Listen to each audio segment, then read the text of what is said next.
My name is Gwen Vicari, and I'm truly glad to be here today.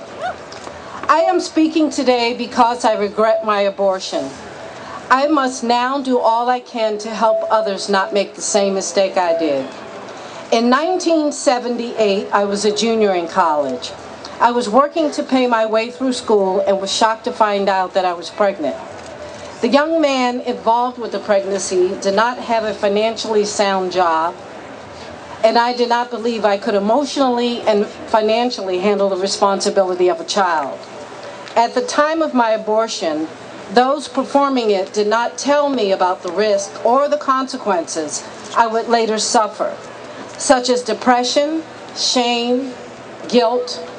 Just hours before my abortion, I was given a brief explanation of abortion procedures, which lacked the details necessary for an intelligent decision about a medical procedure. Because of my panic-stricken state, I consented to the abortion. At the time of the abortion, I was in a cold and a lonely room. I also vividly remember a severe pain in my abdomen due to the suction procedure. I felt as if I were a piece of meat. No one held my hand. No one told me that I was going to be okay. Once the procedure was completed, I was left in the room alone, only to notice that portions of the fetus was lying in the same room with me. I could see tissue, I could see blood, and what looked to be a portion of a baby's arm. I was horribly frightened. I was afraid, and I knew that I had done something terrible. I just wanted to get out of there and go back to familiar surroundings of my dorm room. Once I returned to my room, I began to cry uncontrollably. I was devastated, horribly saddened at what I had just done.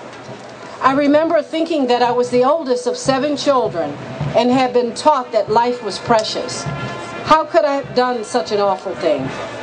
The most important thing about abortion that I believe people and all women should know is that abortion is not a harmless act. It doesn't alleviate the conditions of a crisis pregnancy. It only sweeps them under the rug, forcing you to trip over it later.